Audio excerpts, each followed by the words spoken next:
હાલો friends, જય શ્રી કૃષ્ણ. તો અત્યારે હું બધું કામ કરીને ફ્રી થઈ ગઈ છું અને અત્યારે લંચનો ટાઈમ થઈ ગયો છે. તો આજે હું બનાવીશ ચીઝ પનીર ગોટાળો. તો હું તમને ફટાફટ એની રેસીપી આપીશ અને આપણે કોને કોને ચીઝ પનીર ગોટાળો ભાવે છે મને કહેજો. અને એમાં ચીઝ ઓપ્શનલ છે, તમારે નાખવું હોય તો તમે નાખી શકો ટેસ્ટને એન્હાન્સ કરવા માટે. તો જો મેં એટલું કામ કર્યું ને ફટાફટ બોલતા બોલતા શ્વાસ ચડે છે. ચલો ફટાફટ હું તમને રેસીપી આપું અને પછી હું તમને એક પછી એક વસ્તુ એમાં બતાવું. તો ચલો ટાઈમ વેસ્ટ કર્યા વગર આપણે રેસીપી સ્ટાર્ટ કરીએ. તો ચીઝ પનીર ગોટાળો બનાવવા માટે મેં અહીંયા લઈ લીધું છે એક કેપ્સિકમની મેં પ્યુરી બનાવી લીધી છે. પછી અહીંયા છે લસણ એમાં અને ડુંગળી, એની મેં પ્યુરી બનાવી લીધી છે. 10થી 12 કળી લસણની હતી અને ડુંગળી. અને આ છે અમૂલનું પનીર લીધું છે મેં. તમે કોઈ પણ બ્રાન્ડનું લઈ શકો, પણ હું પનીર અમૂલનું જ યુઝ કરું છું. અને અહીંયા મેં મોટા 4 ટમેટાની ગ્રેવી લઈ લીધી છે. તો આ આટલી વસ્તુ છે. અને પછી મસાલા છે અને ચીઝ છે એ ફ્રીજમાં છે, એ હું લાસ્ટમાં એડ કરીશ. તો આટલી વસ્તુ છે અને ચલો ફટાફટ બનાવીએ અને હું તમને બતાવતી પણ જાઉં. તો આપણે કઢાઈમાં 5 કે 4 પાવડા જેટલું આપણે તેલ મૂકી દઈશું. પહેલાં તો હું 4 પાવડા જ તેલ એમાં મૂકીશ. પછી મને એવું લાગશે કે ઓછું છે તો હું ઉપરથી એડ કરીશ ગરમ કરીને. અત્યારે તો આપણે 4 પાવડા જેટલું ઓઇલ ગરમ કરવા મૂકશું.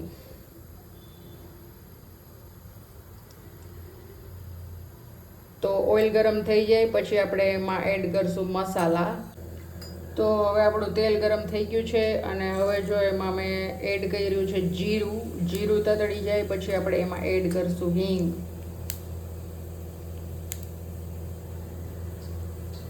તો હવે આપણે એમાં એડ કરશું હિંગ. પછી છે ને ગેસ ધીમો કરી દેજો, કારણ કે આ તેલ આવી ગયું હશે ને પછી તમે એમાં ઓનિયન, હવે આપણે એમાં નાખશું ડુંગળી અને લસણની ગ્રેવી.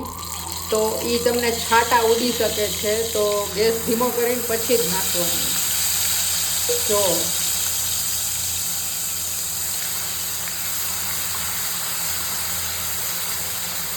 અને હવે આપણે આને મિક્સ કરી લઈશું. બધા અલગ અલગ રીતથી બનાવતા જ હોય ચીઝ પનીર ગોટાળો.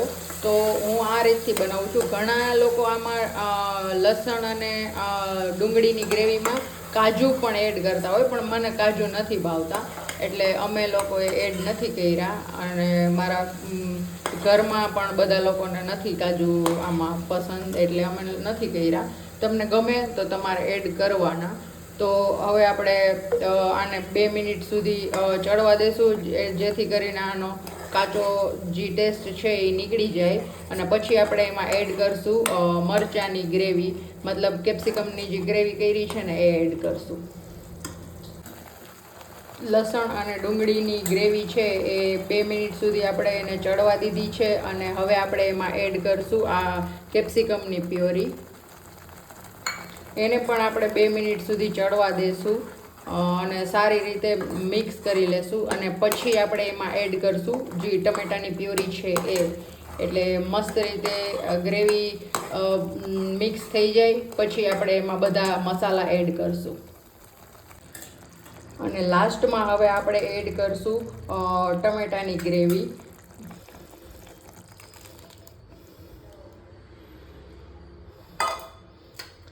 હવે આપણે આમાં એડ કરશું બધા મસાલા.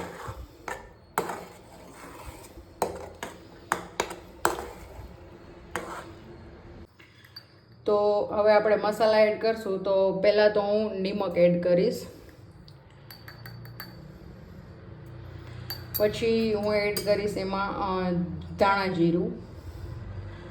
એ હું 2 ચમચી મોટી ભરી અને એડ કરીશ. પછી એમાં આપણે એડ કરશું હળદર. હળદરનું પ્રમાણ ઓછું હોય. હવે એમાં આપણે એડ કરશું ચટણી. મિક્સ કરી લેશું.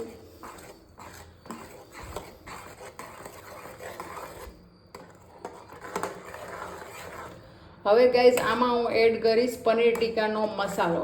પનીર ટીકાનો જે પંજાબી મસાલો આવે ને એ હું પનીર ગોટાળામાં એડ કરીશ. તમારે એડ કરવો હોય તો કરજો, બાકી તમે એને અવોઇડ પણ કરી શકો છો.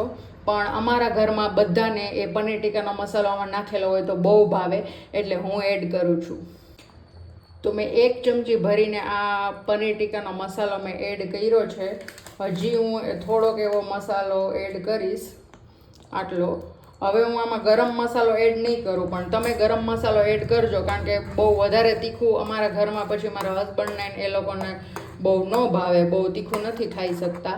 એટલે હવે હું ગરમ મસાલો આમાં એડ નહીં કરું, પણ તમે લાસ્ટમાં ગરમ મસાલો એડ કરજો જ્યારે પનીર ન ખાઈ જાય પછી. એ હું તમને કહીશ કે હવે તમારે ગરમ મસાલો એડ કરવાનો છે, પણ હું નથી કરતી, કારણ કે અમારા ઘરમાં બધાને તીખું બહુ ઓછું ખાય છે એટલા માટે. તો હવે આપણે આ ગ્રેવીને 15 મિનિટ સુધી રહેવા દેશું, 15 કે 10 મિનિટ સુધી ઉકળવા દેશું. જ્યાં સુધી તેલ છૂટું ન પડી જાય ને ફરતેથી, ત્યાં સુધી આપણે એને ઉકળવા દેશું, અને પછી આપણે એમાં એડ કરશું પનીર. તો જો ગાઈઝ, હવે આપણી ગ્રેવી બનીને તૈયાર થઈ ગઈ છે, અને આવી રીતે ઉપરથી આવું થવા માંડે ને પરપોટા બબલ્સ જેવું, પછી એમાં એડ કરી દેવાનું છે આ પનીર.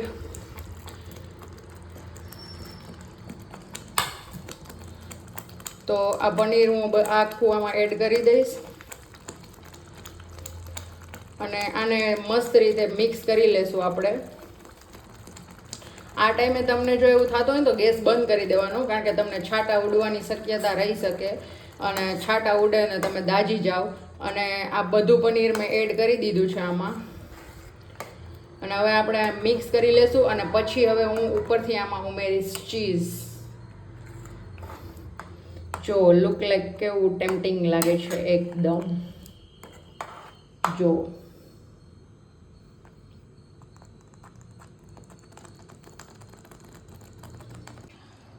તો આ મેં ચીઝને ખમણી લીધું છે, અને હવે હું આ ગોટાળામાં એડ કરી દઈશ ચીઝ. તો જો એકદમ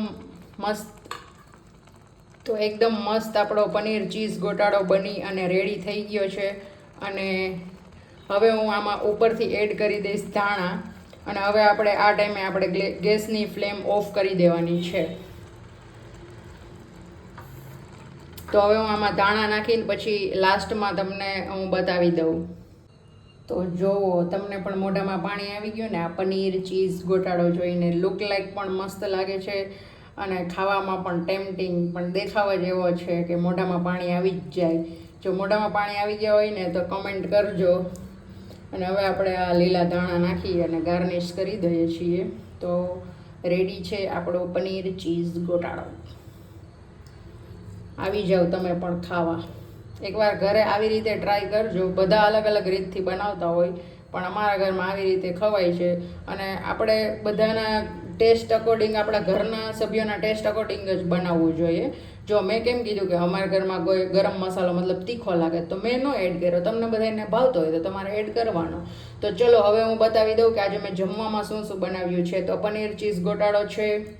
તો જુઓ ફ્રેન્ડ્સ, મારું જમવાનું બધું બની ગયું છે. તો પનીર ચીઝ ગોટાળો બનાવ્યો છે આપણે, અને એકદમ મસ્ત લાગે છે. આ બાજુ છે છાશ, આ બાજુ છે કેરીના કટકા મેં કરી લીધા છે, અને રોટલી છે. તો આવું કંઈક છે મારું જમવાનું બપોરનું.